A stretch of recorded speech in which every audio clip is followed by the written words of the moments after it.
Hello， 大家好，我是柯柯。今天呢，要继续来分享我们的老屋改造的部分哦。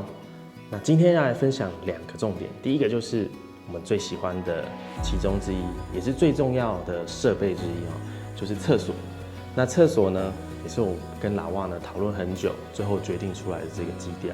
第二个要分享的呢，就是我们的木作的部分哦。那因为我们到后面啊，房子改造后期啊，真的预算非常吃紧，所以呢，我们很多的部分，尤其是木工的部分，几乎都删掉了。那最后呢，我们有2个地方一定要用木工，那所以就采取 DIY 的方式。那特别呢，请老外的哥哥，然后还有妹夫一起来帮忙。那最后的成果如何呢？我们就继续看下去。那第一个呢，就是厕所，厕所真的非常重要。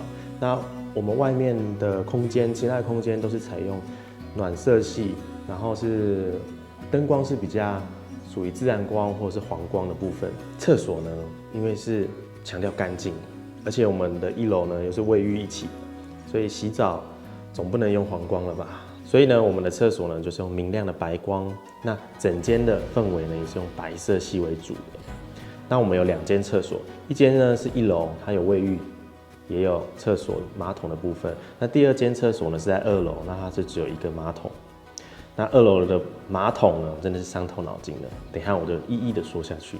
首先呢，这整间厕所跟以前是完全不一样了。以前呢非常的老旧，所以呢在承包商把它全部刨光之后呢，就开始进行了所谓的管线更改以及防水的泥作工程。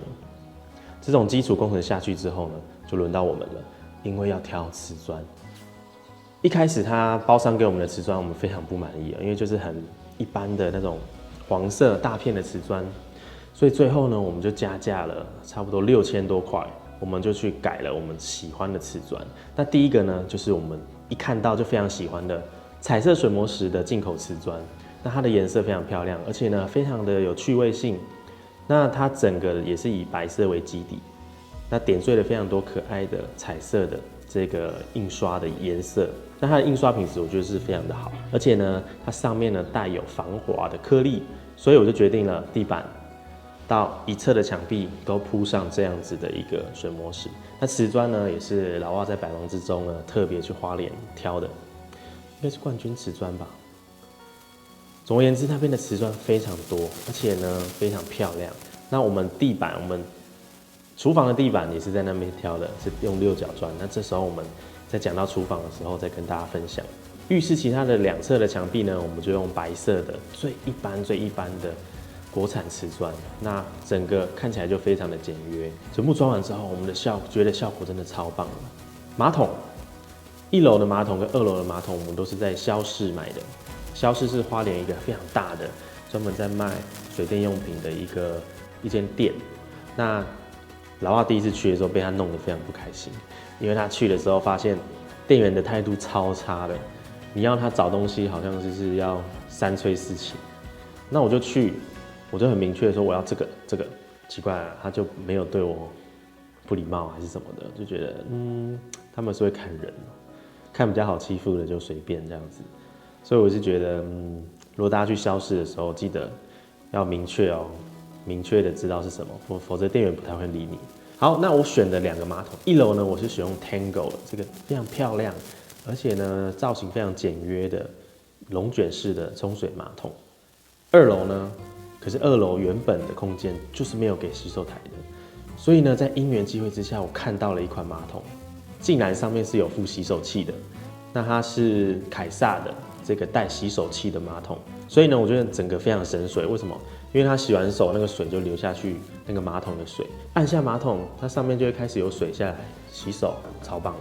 所以我觉得这一个真的是省水，而且又方便，又省下了我要摆一个洗手台的空间。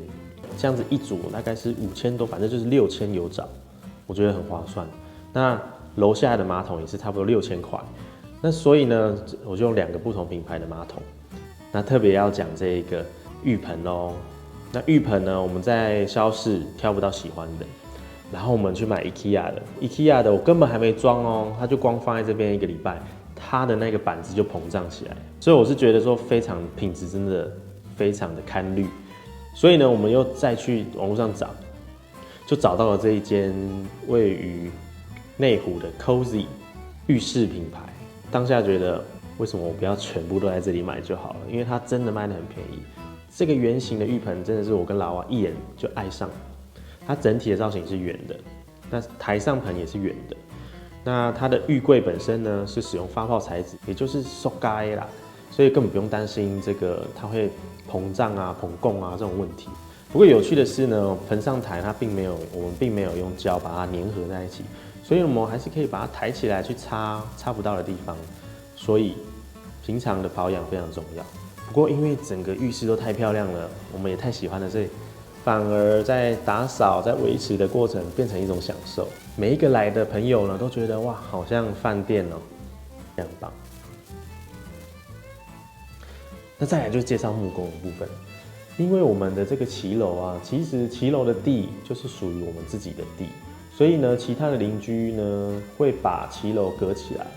那因为这间因为很久没有人住了，所以我们也把它隔起来，决定呢要把它隔起来，避免说第一个是隐私吧，会觉得这样子比较有一点隐私，然后呢又可以美化这整个空间，所以呢我决定用木栅栏的方式把这个骑楼隔壁跟隔壁之间隔起来。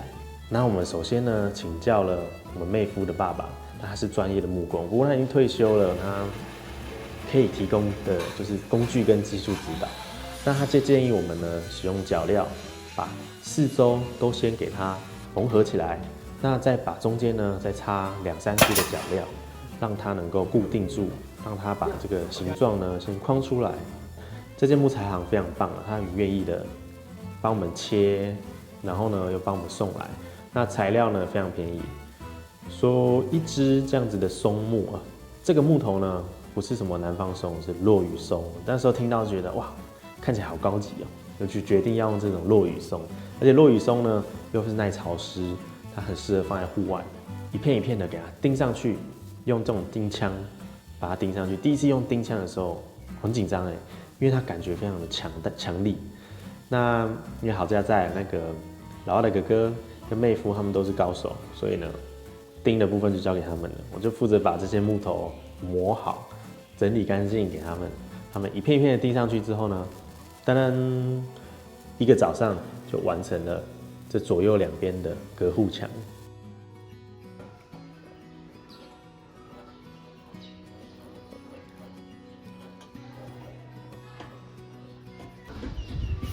买这个最大的好处就是它是密码的，不能看密码。太多。它是密码的。噔，密码性。那还有第二个要做木工的地方，一定要做木工的地方，就是我们后面的这一个厨房，它的铁皮的部分，因为外面是铁皮，那是欧式壁板，里面会有隔温层，亮亮的、阴阴的，看起来未免也太工业风了吧？然后整个 C 型钢都是在裸露的，这样子的工业风，有点不能接受。所以呢，我就决定要用木板把它封起来。让它看起来比较好看一点。那我也是一样去同一间木材行，然后呢跟他定了尺寸。那我一开始呢也是先量好让他裁切，裁切完之后呢他就帮我们送过来，我们就开始想要把它钉上去了。那这时候就遇到很多困难，比如说这一片跟这一片之间没有量好，怎么样把它拼上去才是最省力的？这真的需要思考。那我在量的过程中呢，也没有量得那么仔细，所以有一些地方就多出来了。那不过还好是多哦，宁愿多也不要少，这是木工的一个原则啦，算是这几次学到的部分。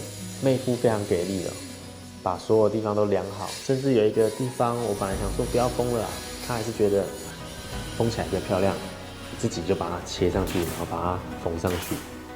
那过程中呢是用钉枪。大钉枪，那它可以刺穿 C 型钢的部分，这是我终于第一次敢尝试钉枪了。那因为钉枪真的是听起来声音很大，但是我在钉的过程中完全没有感觉到那个后作用力，但是偶尔还是会有1-2次失误，后作用力太大，它会启动保护装置，就不会出力钉进去。虽然说还是被吓到，真的是木工的初体验，就是这2个地方。那钉完之后呢，有一些缝隙就拿补土就把它补一补。不过我觉得补土的效果真的不是很好，可能颜色我还要再改一下吧。那最后就是现在这个样子咯。那有一些地方稍微没那么完美，不过呢，我觉得以我们这样子的木工 DIY 的方式，我已经觉得很棒了。那据说啦，像一片墙呢，在外面呢都要报价2-3万。那我是觉得合不合理，见仁见智。我们到后面呢，真的经费非常拮据，所以决定采取 DIY 的方式。那也事实证明，虽然有那么一点不完美，可是 DIY 的这个情感无价，我们一起动手做的回忆，都一个一个的浓缩在这间房子里面。好，那今天的分享就到这边。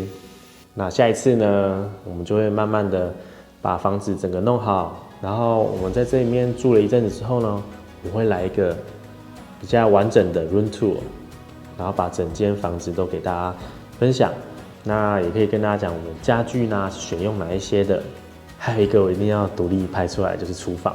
厨房呢，绝对是整个房子目前造价最贵的地方。我觉得我们的钱几乎都砸在厨房。